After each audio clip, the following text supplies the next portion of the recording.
This is Popular Front, a podcast focused on the niche details of modern warfare and underreported conflict with me, Jake Hanrahan. Today we're speaking to writer and director Beri Shalmashi. She's going to be speaking to us about the events in Iran where a young woman, Jina Mahsa Amini, was beaten to death by the so-called morality police. Her killing sparked protests all across the country, beginning in the Kurdish areas and now spreading everywhere. Beri's going to go into detail about what's happening there. If you like what we're doing here at Popular Front, please do support us at patreon.com/popularfront. Or you can buy merch at popularfront.shop.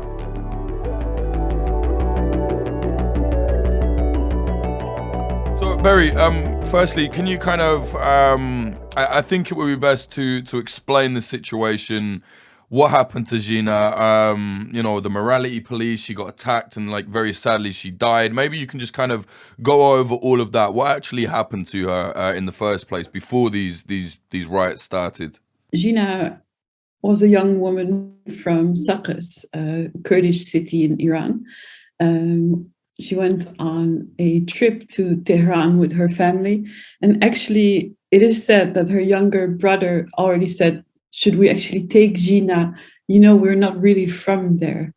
Kind of feeling uncomfortable with his sister being in Tehran, where other rules apply. And other rules apply to minorities visiting, definitely.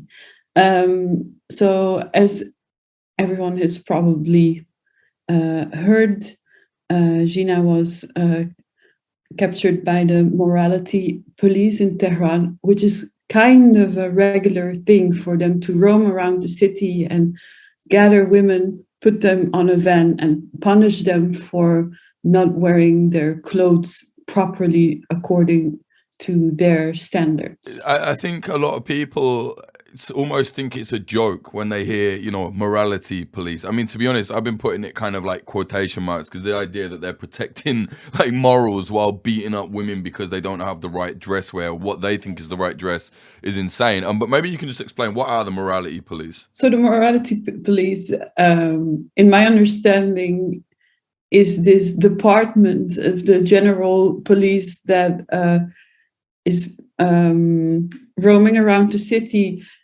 checking up on women and how appropriate they're dressed when they come out. And by appropriate, I mean to the standards of the Islamic Republic of Iran, which means you have to put on a long coat over knee. Your figure should not show. And of course, your hair should be covered. And Jina, in the details, people say her, her jeans, her trousers, her pants were too tight. And this is a detail I've heard for the last couple of days. So she was in the van, and according to eyewitnesses, they were beating her up and later she was taken to a hospital where she was already brain dead, and in the end she died from her wounds. There's an important nuance where the government tried to make people believe she got a heart attack or something, which is almost code in Iran for, hey, there's something else. Yeah, and they released some weird doctored footage saying that she tripped or something like this as well. It was so obviously, they cut it a certain way. It was just nonsense. But I've seen pro-regime people being no, she didn't get beaten up at all. She fell over. Have you seen that? Yeah, I've seen that. And it's funny how, when people are lying and they make the lie worse by everything they add. I think that was exactly what's going on. So she gets, she essentially, they beat her up. She ended up brain dead. There was a lot of there was a lot of attention on that. Why specifically was this so big, do you think? Because this is not the first time the so-called morality police have done something like this. It's always hard to say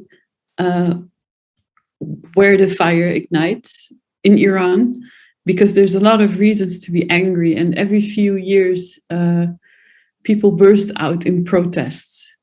And of course, this one is huge, and we'll get to that later, I'm sure.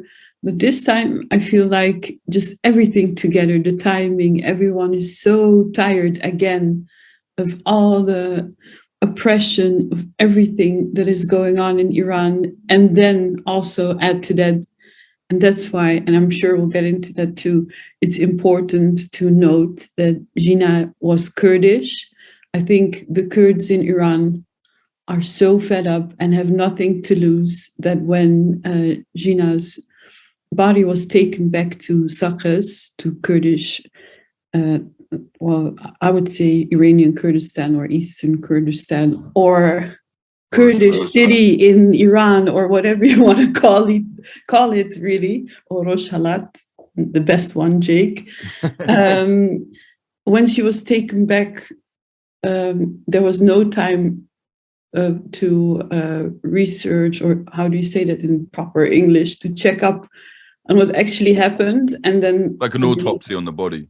Yes, and then she had to be buried the next morning. But her funeral turned into a huge protest.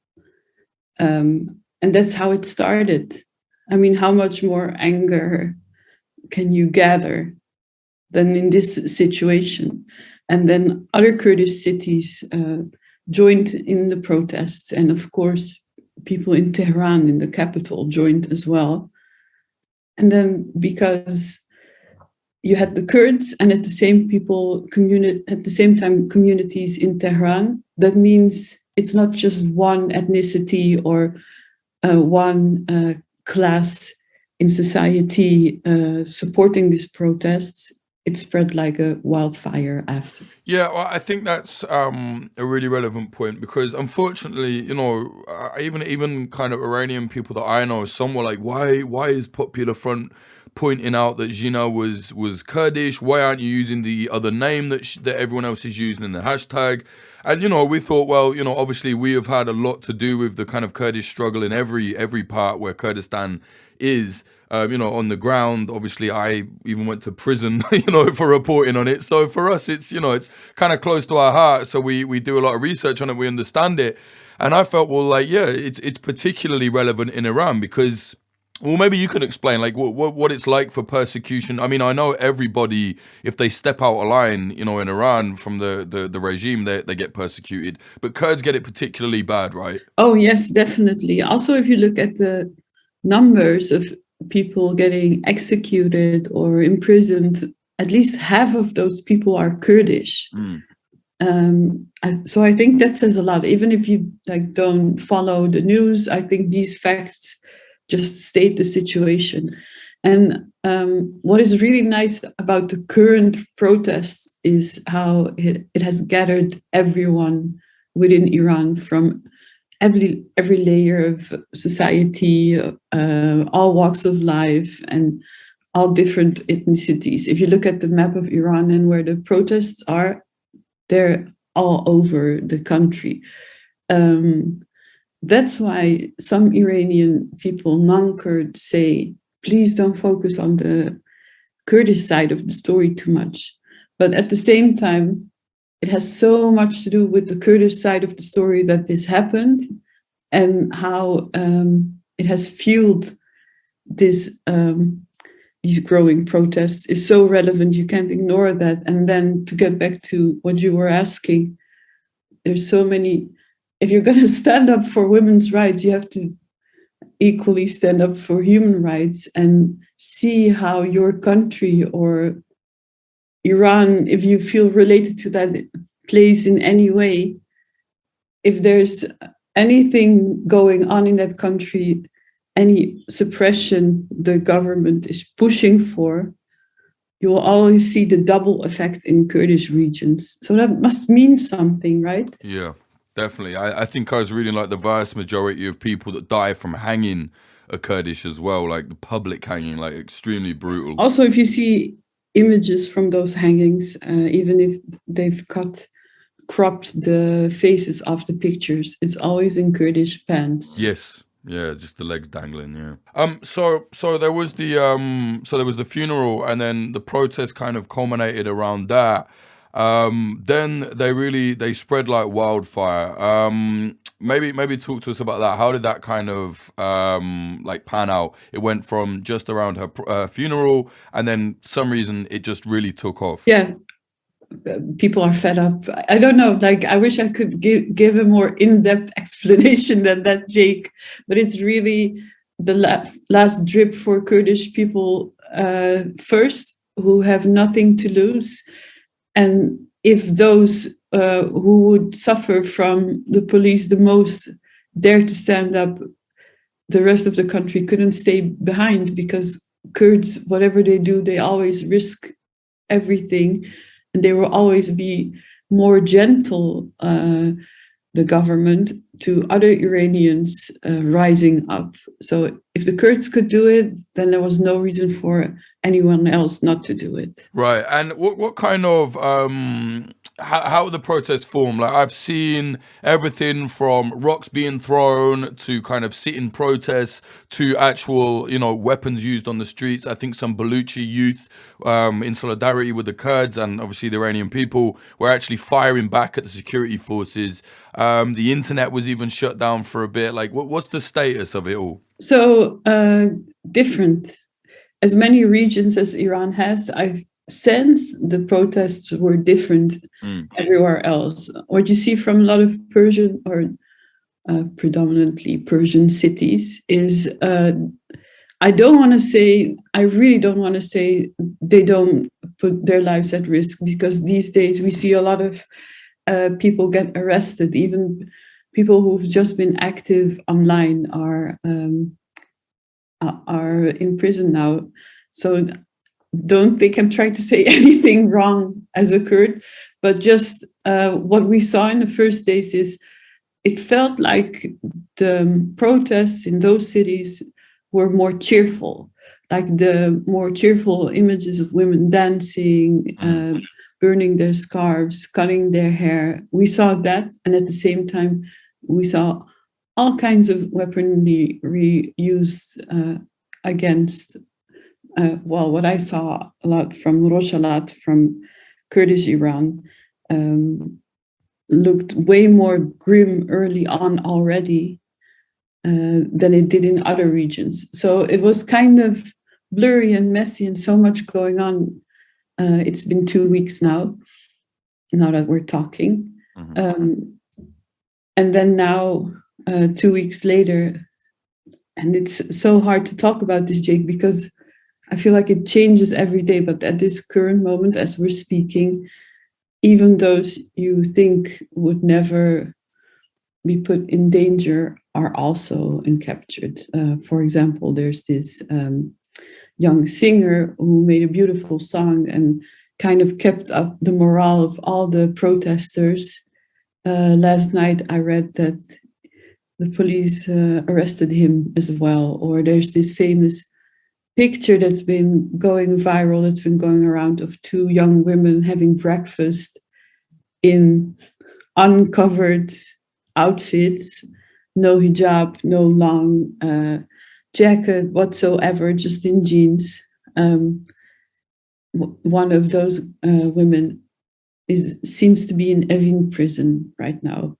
So all the imagery seemed more hopeful from some regions, but now there's bad news pouring in, and I hope it will only fuel the anger, and people will have the courage to remain on the streets. It's not looking good though. From what I saw, they've actually started using like live rounds on protesters now, like shooting them dead and stuff, right? I think there's quite a few killed already. Do you think that this will...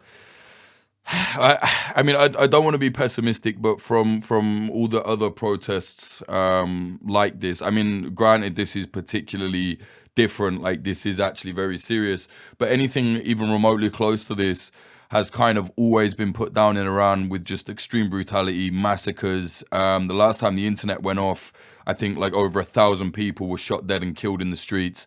Do you think that this will actually keep going, or do you think, what's it looking like? This will be put down by massacre, or is it different this time? Well, this is the question everyone is asking, even those who do go out on the streets, and even everyone in diaspora.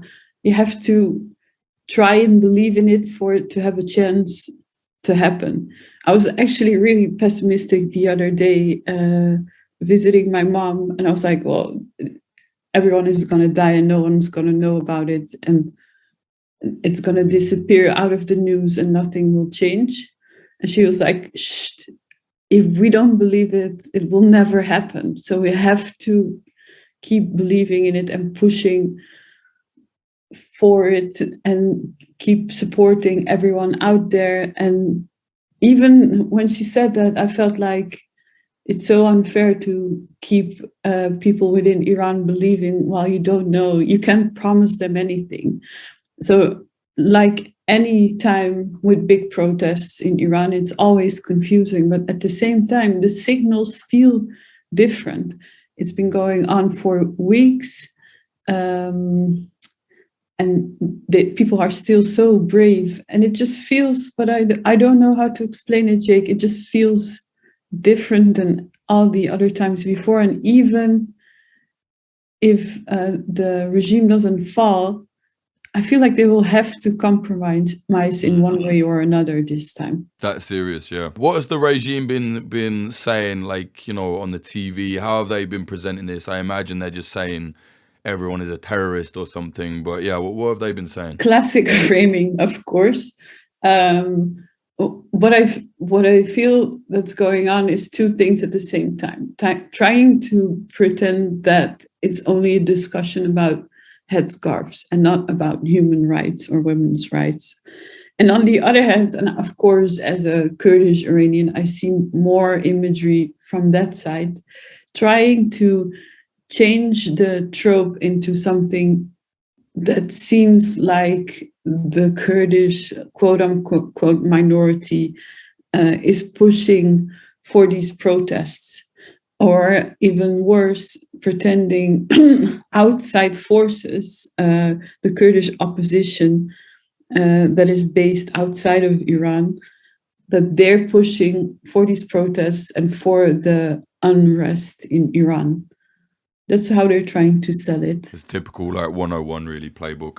I saw they were particularly kind of framing some of this as like, a Kurdish issue, a Kurdish revolt. Do you think they're trying to turn people against the Kurds, rather than have people united as they are? Do you think they're kind of, trying to make a divide and conquer type thing? Yes, classic theory, right? And definitely the case. And I think that's also why it's so complicated to judge other Iranians when they say, please, let's just call her Iranian, let's call Jina Iranian, because this is the division no one wants. But at the same time, you can't follow the same playbook as the oppressor, because what are you fighting for then? So that makes it an inner conflict for everyone. But in the end, as a Kurd, we've seen this happen so often in Iran and in other regions, of course. This is the same idea that Turkish government uses. But this time, it's really not the Kurdish opposition pushing for this. They don't even dare touching this too much, because they don't want to get in the way of people fighting for themselves. It's not their time to mingle. Is it that sort of thing? Like, people are like, yeah, okay, it was a Kurdish situation, but also, it's, she's one of us as well. You know what I'm saying? Yes, there's an overlap there. And I think if people try to think as activists and are pro-women's rights, you have to be pro-Kurdish rights, pro-human rights, yeah, pro any minority. You have to think in these intersections and can't exclude one thought from the other. I mean, there's no one who we can ask, hey, is Jina killed because she was Kurdish, or hey, is Jina killed because she was a woman? It's those two things that put her in that situation and made her feel the way she felt and made them respond the way they did. But we can't ask her, we can't ask them. You can't measure these things either, but it's just these tensions that we know of and that count in these situations. Yeah. Maybe explain the situation with her name. So, like I said, we've been using Jina because, from what I understand, that was her name, and the other name that everybody's been using is kind of the state-approved name, right? Because she's not exactly allowed to have the Kurdish name. Can you explain that for us? Well, first of all, thank you for using her Kurdish name. That's very respectful to Jina as a human. Yeah. At the same time, her formal name, Masha, is of course the name she was arrested under, and is also the name probably her family was using in Tehran also when they went to ask about her, and probably also going to the hospital, because you're going to be too afraid to say, hey, where's my Jina, right? Until it's too late. First time I noticed her real name was when videos came out from her family screaming her name at the hospital. And then I knew, shit, she's one of us, she's Kurdish. This has so many layers than Western gaze can see right now. And it immediately felt different, because you're going to know the Kurds are going to respond differently to this and more. This pain is so deep. And I know everyone's pain is deep and you can't measure pain. But this pain I could relate to, and I just knew, oh shit, something is going to come from this. And we have to make clear she was a woman, but she was also Kurdish. So luckily, everyone on social media got emotional real quick. And her formal name came out before also because the first reports came out of Iran. And the hashtag Mahsa Amini just caught fire. That divides people into camps. Are you going to push for the agenda for change and stick to the hashtag that everyone knows? Or are you going to push for everything to come out correct and use Jina? And as a Kurd, I've been struggling with this because, of course, I want people to know her by the name that her mother cries for on Jina's grave, and the name that's on her temporary stone. That's who she was. And that's who you should know about also to understand what is happening right now. At the same time, of course, there's this campaigning and there's this change going on, and you don't want to distract from what everyone has been using by this. I wish people just got it right from the beginning, and that's why I think there's a difference between talking about it, writing about it, and tweeting. I think people should use 2 hashtags now, just to make a point about her actual background, but also to keep it visible under the bigger hashtag Mahsa Amini. Yeah, no, I agree. It's like, if we're talking about we use Jina, but then obviously we also put in the hashtag to get the attention on it, you know what I mean? But I think it's okay, yeah, it's kind of like complicated, but I do think it's important to keep doing that. I think even for me, it was like the very basic thing of what would she have been called at home? What would her mum and dad have referred to her as? Jina. So for me, it was like, well, then that's what it is. You know what I mean? It was simple as that, I think. Yeah, and it's the most honorable to use someone's actual name. Right, especially if they've died in such a fucking brutal way, you know? Exactly. And also, her name is so meaningful, especially the way we're going to read about this in history. You can't ignore her name because it is so meaningful in so many layers. Just the idea that you can't have, it's not normal to have a formal name that is Kurdish. Also, the sound of j is very Kurdish. Like my own parents named 2 of my siblings, gave them a name with the j just because of the Kurdishness and because of the nice sound, of course. And So there's that, and then there's also the meaning of her name means life. And then the slogan that Iranian protesters have adapted from a Kurdish slogan, her name is in there. And we will get to that slogan, I'm sure, but the Kurdish idea of women equal life, equal freedom, and her name being life as a woman, just imagine the layers in her name, and how can you exclude that from talking about this? No, absolutely. Well, yeah, let's talk about that. The phrase now is Jinjan Azadi, which, like you just said, women, life, freedom, and they're essentially, everyone is using that right now in Iran. But even now, I'm seeing even some people are saying no, use the Iranian version, like the Persian version. How relevant is that on the ground? Is that just like a diaspora social media thing, or is that like relevant there too? There's so many ways to read into what is happening, and it's good to be aware of your own position. For example, for me in all of this, and in this, I am nobody. So I'm trying to follow and feel what is going on inside. And the first language in Iran is Farsi, so I get that they adapted to their own language, but it's the same thing as with Jina's name. It's just bad if the origin disappears, and it's disappearing. I've seen other Middle Easterns claim Xinjiang Azadi. I've seen big Iranian influencers erasing the history of that phrase. That's where it's dangerous, but you can't blame people on the streets to chant in their own first language. Yeah.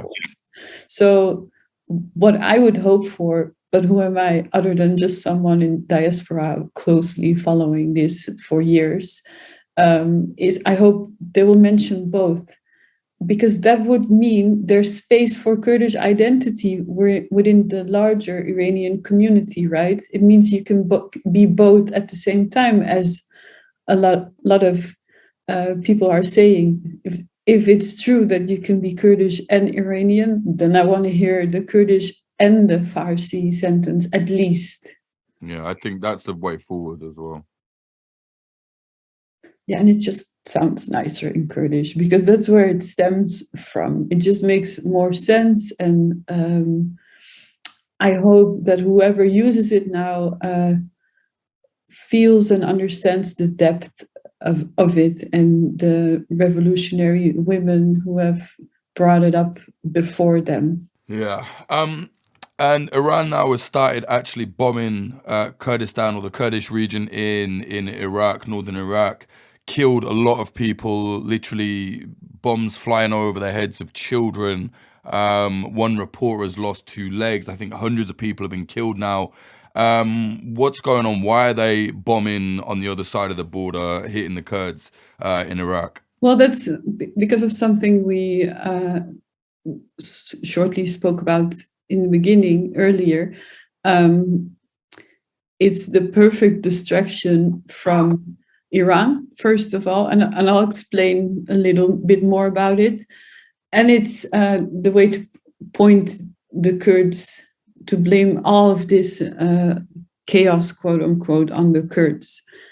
I think by hitting, and it's specifically aimed at the Kurdish opposition movements that have been existing for decades and that have had their share in the 79 revolution in Iran, and then later were the first ones to get slaughtered, really, and to get banned.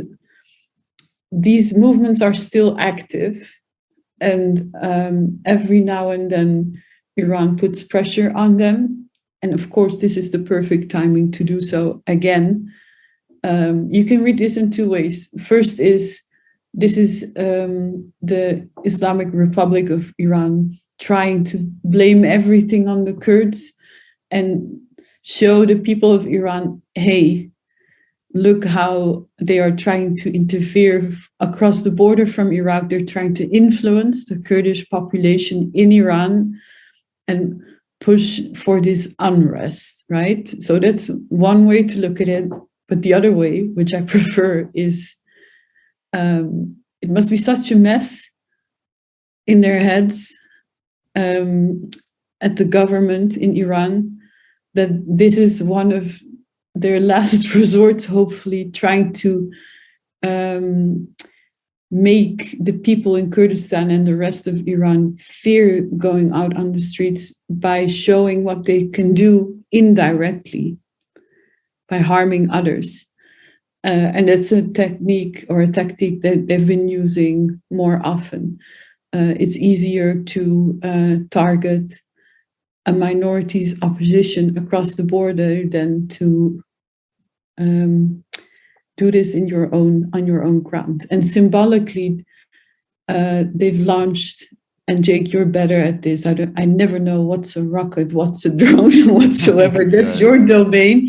But whatever they sent, they launched it from Iranian Kurdistan into Iraqi Kurdistan, and specifically from around Sardasht, where my family is from as well. So that hurts double because these people are loaded with fear and anger, and you use their backyard to hit their comrades and friends across the border. Yeah, well, I was reading some of the kind of, justifications from Iran is that they're hitting PDKI, PJAK, Kamala, PAK, Peshmerga, like they're hitting, Rojavati or Iranian Kurdish resistance groups, but obviously we know they were just hitting residential areas and killing civilians. But that said, what have the Kurdish resistance groups in Iran done or said? Has there been much chatter from them? Because, some of them are pretty seriously armed and they have a lot of flow of weapons across the borders and stuff like that. And they are, they have a lot of experience in fighting, it's in a guerrilla way, but I mean, that might be the way these protests actually end up kind of coming to. Has there been much coming from those groups? Yes, and there's also been demands to those groups. Last week, when the city of Shino was liberated for one night, some protesters were chanting, KDPI, we need you here. You need to come now. And a lot of people have been asking, even before, are they going to go in? Are they going to go back? And there's a mix of idealism, of emotions, and of hope there that the Peshmerga will return, which would be historical because they've left for decades. So there's that.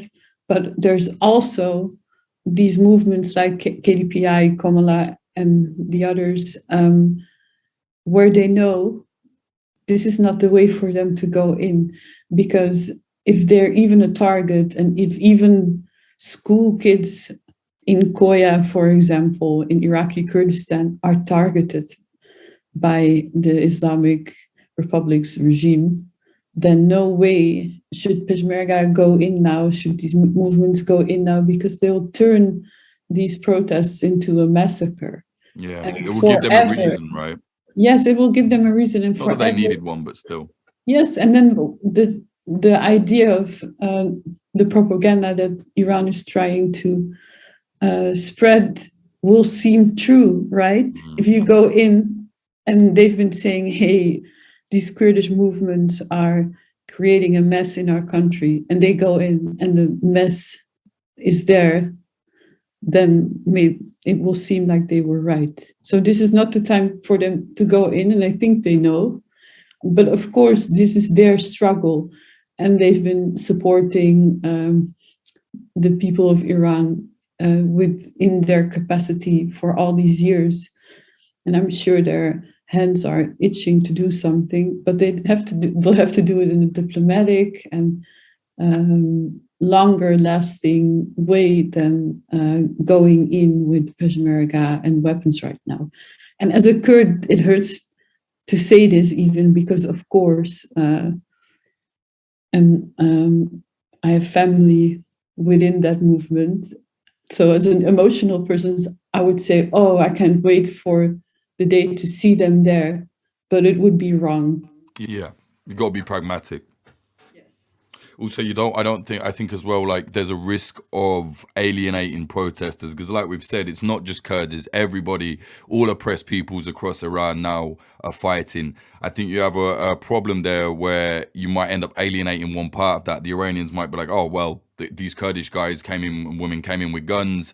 Now we're getting even worse. Like, you know what I mean? It could change the tide in a bad way. And take away focus of all the other areas in Iran, and just as much as how this started as a women's right issue that ignited it, and then underneath that the layer of it being Kurdish and the balance between all these topics, it needs to stay in balance also while people are out on the streets.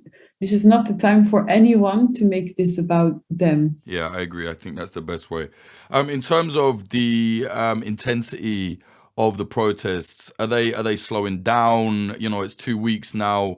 Lots of people have died. What's the situation? We're at this point where it gets harder and harder to get imagery from the inside. As an activist friend last night who's used every VPN out there, all the ways to avoid the internet issues. His last resort was texting me, and if he doesn't know what's going on, if they don't know, then no one knows. So it's harder to keep in touch and to keep an overview of what is going on in your own city and in other cities across Iran. Yeah. And therefore, that will definitely influence morale. At the same time, if you've crossed the bridge halfway, you're not going to turn back yet. So we're going to see in the next couple of days. I hope the morale is still high, and these killings and internet blocking and all the police outside harming protesters, I hope it will only fuel their fire. At the same time, you don't want to have more people being imprisoned and killed because of this, of course. So I just hope they can push something over and get this thing over the hill. And what is it exactly? I mean, I know, we get why they're protesting, but essentially their goal is what? Like the end of the regime? Yes, it's the end of the regime, but for a lot of people, it's safe to join the protests and the movements because the catalyzer is more freedom for women. From what I've seen as well, it seems to be that, okay, yeah, the country is run by this despotic sectarian regime, but the people of Iran seriously seem to not be on board with it. I've never met, I've never met an Iranian that I haven't got on with. Like, they've been really lovely. When I was in prison in Turkey, the first guy that took us under his wing to kind of protect us from jihadists was an Iranian guy. I've always got with Iranian people, and I've never met one that is actually like, yeah, we love, like the brutal oppression in the country. It seems to me like culturally, it's just at odds with what the Iranian people want. I don't know. Would you say that's accurate or not? Oh, it's definitely accurate, but of course, we can't talk for everyone. And there's always going to be regime fanatics who are more comfortable with this lifestyle. But it's not healthy to operate a country from this thinking and force your view on life on people like this. So I think a lot of people will want a different way of life, but there will always be people who are pro this situation. But probably most of them no. So if whatever is gonna happen, and if Iran is ever gonna change, we have to keep in mind that there's a reason people believed in this previous revolution, in the 79 revolution, and a lot of people quickly found out it was not what they thought it would be, but there will always be people who actually think like this. So there will always be this conflict amongst the people. And this won't be the only conflict because just as in healthy democracies, there are so many different point of views. So it will always have to be everyone talking to each other and kind of making it livable for everyone else. Yeah. I've even seen footage of women confronting mullahs, you know, even like on the subway or wherever in Iran, being like, no, you know, well, it's the mullahs confronting them like, oh, you're a whore because some outrageous, like a bit of their hair is showing or whatever. But I've actually seen the footage of the women turning back and saying like, no, I'm not going to listen to you. And then also seen footage of men stepping in and being like, hey, like, no, you don't talk to her like that. It seems like even outside of protests, you know, the murder of Jina has kind of galvanized people to be like, hey, actually, no, we're not going to have this anymore, which I thought was like particularly interesting. That's not normal, right? It's not normal. It's also maybe these are the signs that how do you say that in proper English? If like their power has already been toppled, because if you don't fear facing them anymore, and of course there is fear amongst a lot of people, and I don't see my Kurdish aunts do this because it really depends on where you are and who you are. But you can take away their power by these types of behavior already, right? So it already shows that however their system worked, it has been broken already. Yeah, like people are not respecting it anymore. Maybe maybe explain if you can like the kind of role of the mullahs in Iran, like what is their actual role? Because I'm kind of assuming that people know here, but it's a particularly like complicated situation. So to explain it as simple as I can, there's a government, but there's also the Ayatollahs, and their religious power is the highest power, with Khamenei on top. So basically, whatever he says is how it should go. And within every city, there's high religious figures that actually keep an eye on that power. And then at the same time, there's our usual government system that is heavily influenced by this and kind of has to obey their rules. Is that a good explanation? Yeah, and what are their rules? Islamic rule, a very tight Islamic ruling. And for example, if you look at, and this is just next to all the other bullshit and oppression. This is just the idea of having religion or religious figures as your head of state, right? So it's, for example, by law, women are only worth half of men, for example. Let's say some, oh wow, Jake, my English is gone. Let me switch it back on. For example, in a family, the daughters will only get half of their parents' belongings if they pass away. Yeah, exactly. That's the word I was looking for. Thank you. And then what else? Like all these things, or a woman can't just divorce her husband, while her husband can just do it with a sentence. So women are just worthless. And look at the law for execution. People can be hanged for being queer, for example. So it's all these inhumane things that are law in Iran. And this is apart from the oppression that they just do because they feel like it.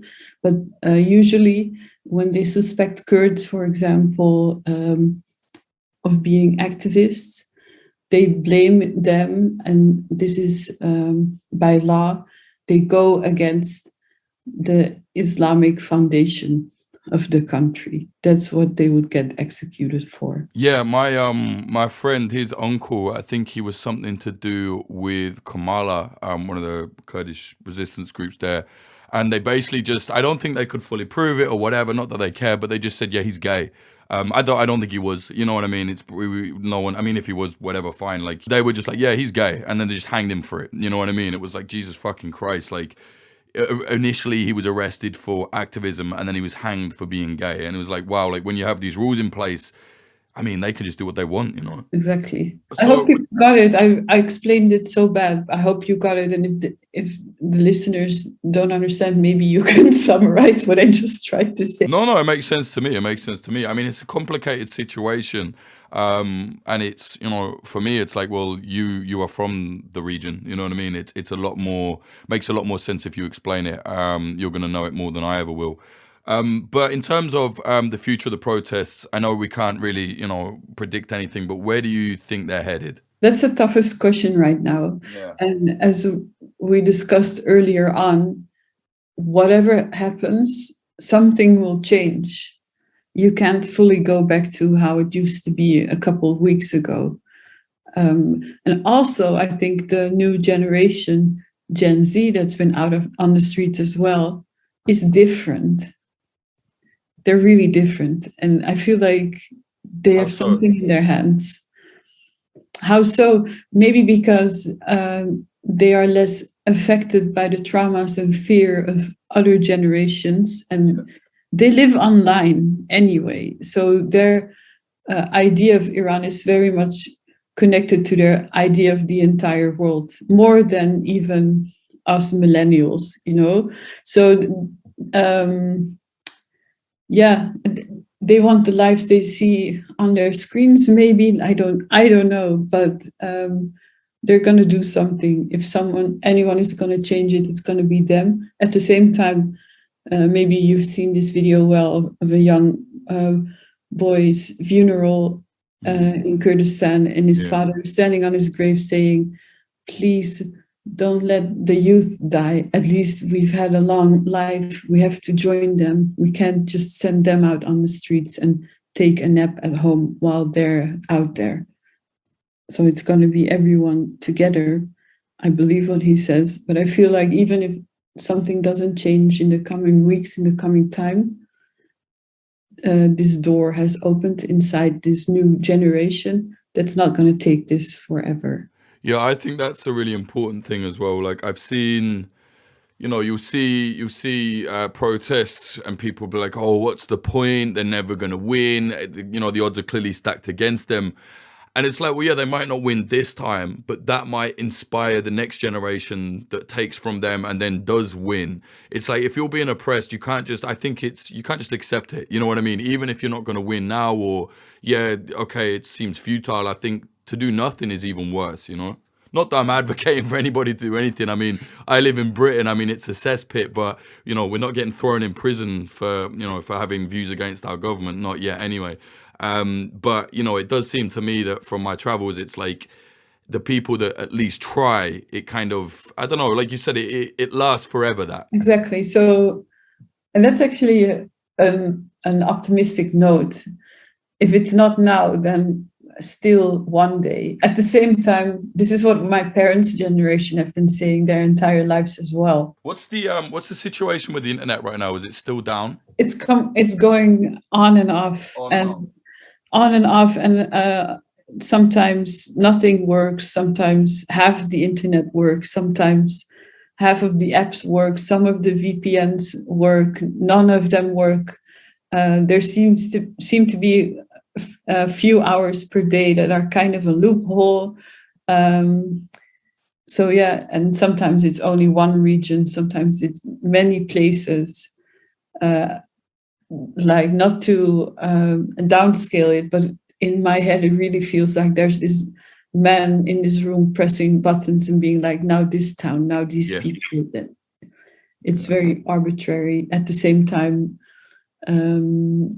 clearly some regions are harder to get news out or stay in touch with family and friends because they have the least internet. Yeah. What are you hearing from family, you know, when you do manage to speak to them? With family, to be fair, I don't dare talking about this directly too much.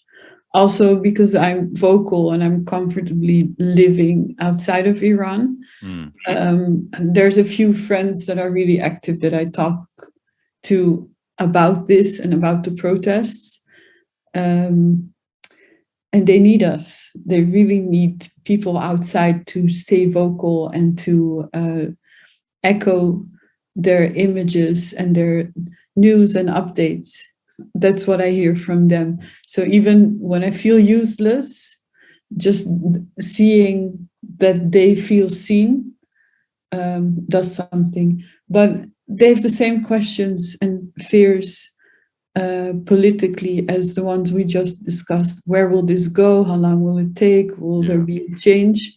And at the same time, for them personally, it's like, do I go out again today? Should I take some rest? How can I take some rest?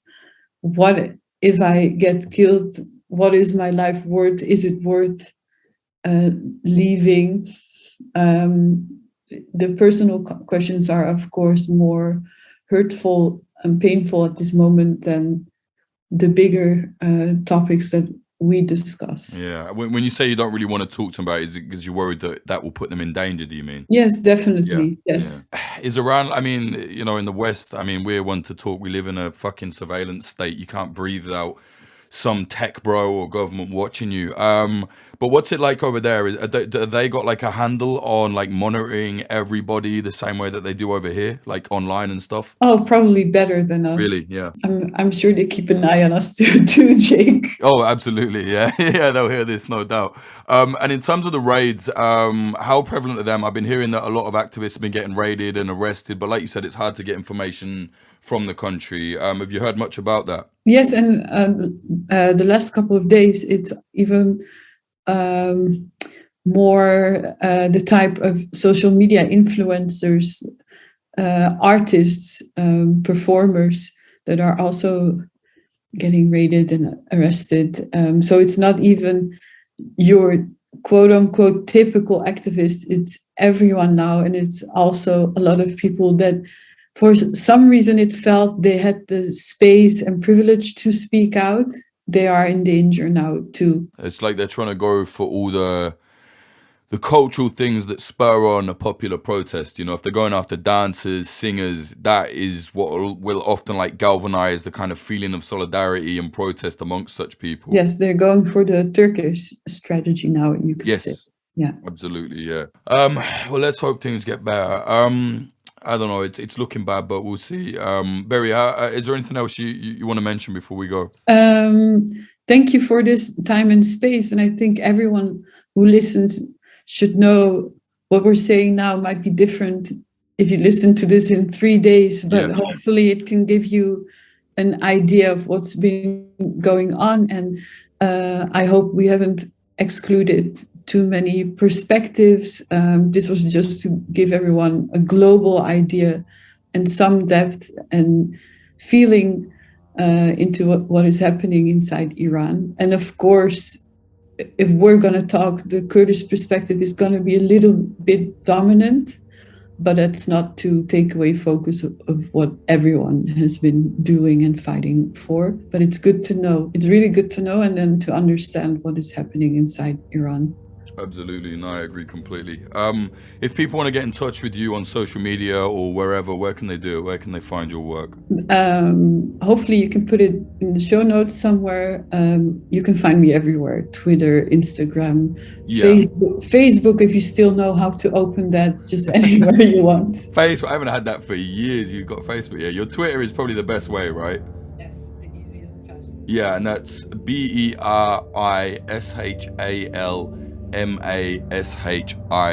I say it because I found that no one looks in the show notes. So they'll hear it and hopefully they'll type it in that way. Thank you. All right, no problem. Thanks very much for your time. Thank you too.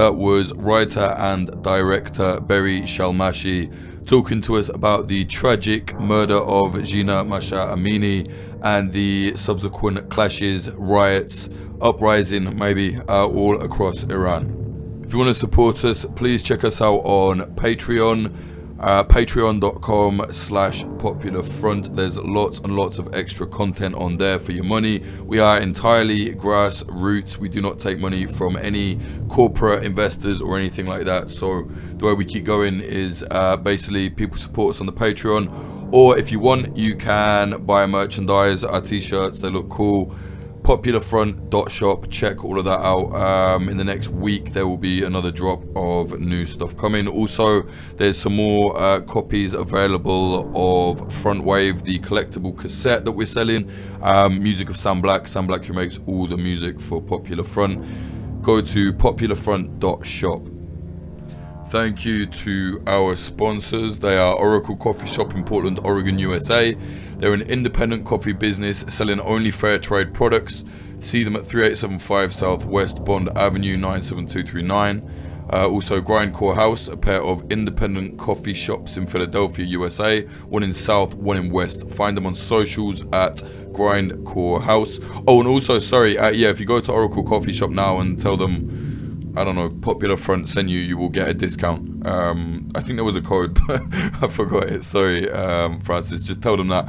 And you'll get the discount. Also, sponsoring this episode, Propagandopolis, an outlet selling and writing about historical conflict propaganda from around the world. You can buy prints at propagandopolis.com. Use the promo code PopularFront10 for 10% off. If you want to follow us on socials, Instagram, it's at popular.front. TikTok is at popular.front. youtube.com/popularfront, and Twitter is at popularfront_. If you want to follow me for anything, it's at Jake_Hanrahan, HANRAHAN.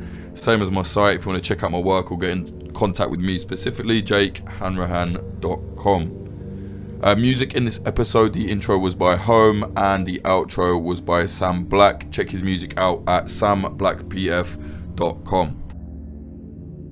Thank you very much to our high tier Patreons. They are VS, Brian R, Even Pank, Bradley Hope, Wizard Actual, Claire Hoffbauer, Benjamin Topper, Chongus Bongwater, Elijah Finley, Siddhartha O, Cameron Collins, Q Loves Cake Farts, Nicholas Blomberg, Matthew Diffley, Jane Millichip, Claire, Liana, Sean, Christianovich, NTHG, Arturo Raphael Macias, Ethan Zwick, Champagne Anarchist, Lisa Middlefart, David McManus, Tom Petrie, James Leons, Lisa Milgram, Bradley Davies, No Dogs No Hamsters, Brendan Crave, B, Drift, RX, Tiki Lover, Cherry, Ben Marshall, Dallas Dunn, Shikhar Gupta, LD50 Seattle The Band, K Glitter Vulcan, Bethany Swoveland, Adam H, Derivative Fool, Barla Water, Larson 8669, Ivan Julian, I think it is, Bjorn Kirsten, Diamondstein, Michael O'Connor, Jack Doherty, Nicholas Butter, JD, Jav, Ian Frois, James Cully, Tynan Daly, Ethan, Shanklin the Painter, Fitz Madrid, Ed Coulthard, Mike Barone, Ben, Liam Williams, Degenerate Zero Alpha, Giorgio Arani, D R, Amy R, Rubicon, Frank Austin, Amelia Me, Christina Ravetti, Freya Northman, Noah, Andrew Hurley, Avida Provost, Brian McLaughlin, Tom Lochrin, Young Wasabi, Tony Bin, Adam Bergsnyder, JL, Stephen Davila, Dan Dunham, Fletcher, Chad Walker, Diana Gorvanek, Lawrence Abrahams, Peter McCormick from What Bitcoin Did, Christopher Martin, Ryan Sandercock, and Moritz Zumbul. Thank you all so much. Really do appreciate all the support. If you want to support us again, patreon.com/popularfront, or go to popularfront.co/support. And if you want a list of all our links and everything, I've made popularfront.cc. It's essentially a redirect to the link tree, but yeah, you'll get it all there. Thanks for supporting.